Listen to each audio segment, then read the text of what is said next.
Have you ever wondered what it would take to be one of the top applicants in the country for physical therapy school, especially if you're currently struggling with the GRE, test grades, classes, GPA, all the different obstacles that we see? Have you ever wondered what would it take for me?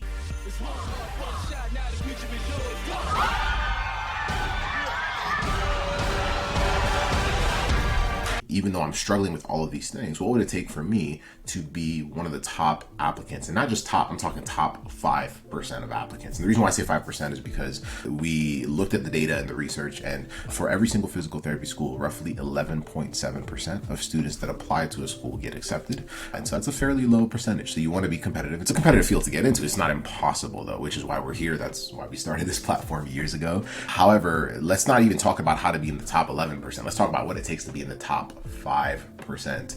And all it takes is asking a very simple question, but a very powerful question. Now, before I share that question with you, my name is Joseph Scoogie. I'm a physical therapist, one of the co-founders of Free PT Grind, where we help students get accepted into physical therapy school without wasting time or money. And why do we do it? Because it's your career. It's how you've chosen to serve people. It's how you've chosen to live out your life and bless other lives in the process. And so we want to help you get there. And a lot of the students that follow this platform, either one, don't want to miss out on a year they could have gotten accepted, or two, they just feel stuck and they don't know where else to go, and they're like, help me figure this out. And so just listen till the very end, and then I'll give you some very clear next steps that are going to help you get massively closer to your dream of becoming a physical therapist. Sounds cool? All right, so here's the question. If you want to be one in the top 5% of applicants, ask this question: as a student, as an applicant, who am I crafting my application journey around?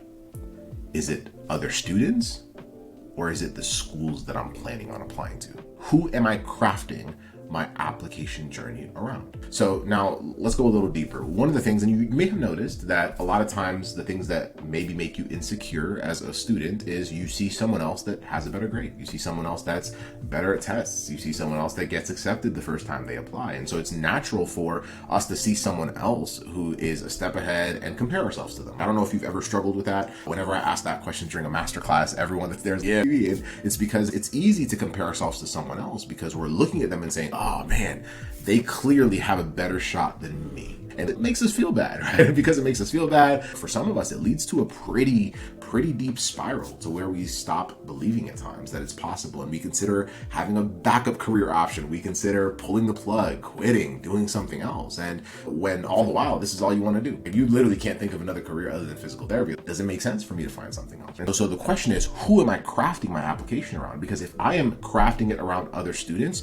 there's always going to be somebody that has a better grade. There's always going to be somebody that has a better GRE score. There's always going to be somebody that gets an interview faster. It's always going to be the case. However, if other students is who I'm anchoring my entire application journey around, then is it possible that I could completely miss the mark? Think about it. Who's actually accepting you into the program?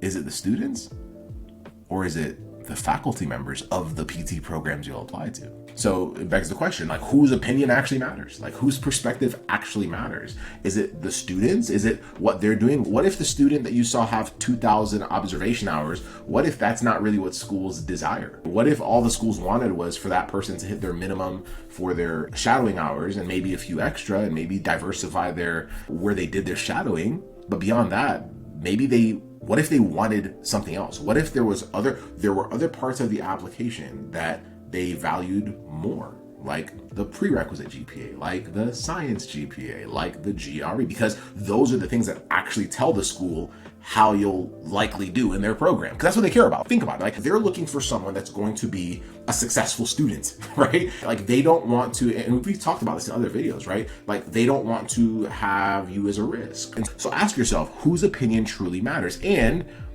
what gives me more clarity on the things that are actually going to get me closer to a yes?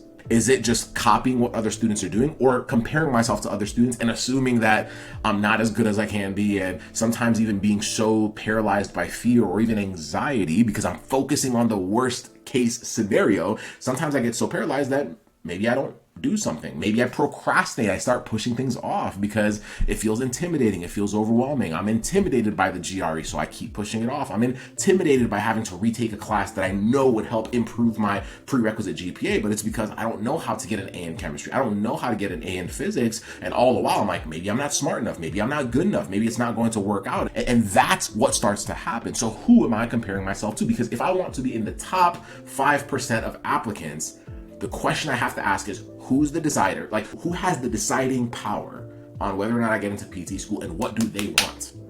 And that's always going to be the physical therapy schools. So am I spending time? This is the question I want you to ask yourself. Am I actually spending time really honing in on how I choose my schools? Because every school is different. Like, you can't just flip a coin and say, oh, that school's down the street, let me just apply there. They're not all the same. Their standards are different. The things they prioritize are different for different reasons. That's why when someone has like a very low overall GPA, there's certain schools that make more sense. There's schools that don't weigh the overall GPA as much, but they do weigh the science and prereq GPA a lot. So it's part of it is which schools am I selecting, and then what do those schools actually want beyond what's on their website, beyond what's being shown on the PTCast site, right? Because if I'm doing what everybody else is doing, then how am I truly standing out? If all I'm doing is checking off all the boxes that every other pre-PT is already checking off, then am I really setting myself apart? Am I truly standing out, or am I just deceiving myself? If I'm saying, yep, I did this, yep, I did, like, how, think about it. If all I'm doing is checking off the boxes, how am I putting myself in a position so that when the school sees me out of 800 applicants and they're trying to get down to 40 people that are going to be part of that program, what is it that's going to draw them to me versus everybody else? That's what I want you to start asking. And the answer is found in understanding the school's mind. What are they thinking? What do they want? What are their priorities? What are they afraid of? And when you start asking those questions, it changes who you converse with. It changes who you pay attention to. It changes, your energy can't be wasted on other students because they really don't matter when it comes to knowing where you're at in your journey. It's the schools that matter. But start asking yourself, if I am doing the same things that everybody else is doing, if I'm checking off the same boxes, then am I really standing out, or am I just lying to myself?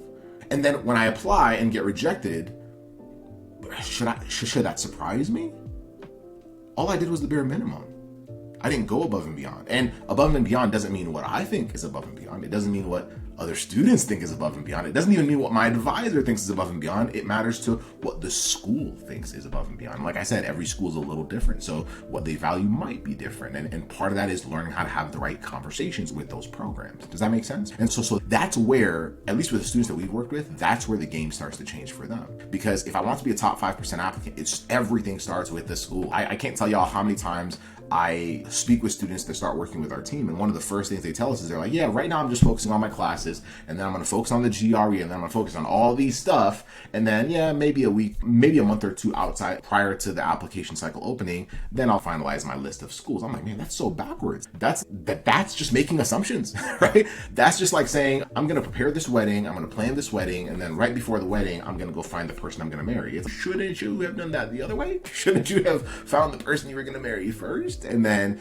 first of all, figure out if it makes sense, and then from there build a relationship and then get to the wedding. It starts to change the way you look at stuff. So whose opinion matters to me? Who am I paying attention to most? Is it other people, other students, or the school? Do I know which school I should apply to? Is that where I'm stuck? Okay, maybe which school to apply to. Do I know how to understand them beyond what's on their website? Maybe that's where you're stuck. But now you're asking the right questions, and the answers on the other side will set you up to be a top 5% applicant. And that's what we've seen countless times over the last decade of doing this, is students who have started off with super low GPAs or have been rejected as many times as 4 years in a row, or many other obstacles, having taken the GRE 3 or 4 times and their scores getting worse because they didn't have the right strategy. But a lot of it is now based off the school, because once I understand what the school wants, and that's where my focus is, then my next question is, what can I control? What is in my control? What is it? Because if I can figure out what's within my control, then now the next question is, do I know how to do that thing? So if it's retaking a class, do I know how to improve my study strategies? Do I know how to improve my GRE prep process? Because if the answer is I don't, then now I have to ask myself, am I willing to look for the answers? Am I willing to look for someone that can show me how to do this? Someone that has been in this position before? And that's where the game starts to change. Does that make sense? And that's how in 2024, you can be a top 5% applicant. It's the questions you ask start to give you better answers. And great questions equal really good answers. No questions equal no answers. bad questions equal bad answers, right? Or simple answers. And so that's it. Now, if you want help and you're like, hey, like, how do I get started? Where do I go from here? I got you. Go to acceptanceguides.com. Acceptanceguides.com, and we're going to give you access to some guidance, some resource, some information, some values, some direction, some tips that will help you start moving in the right direction. And then our team will reach out to you and see if we can serve you anymore so that you can get massively closer to your dream of becoming a physical therapist. That's it. If you found value in this, please be sure to share this out with someone else who you believe would value this episode. Be sure to comment below. Be sure to subscribe, of course, and we'll see you on the next one. Have a good one. Bye.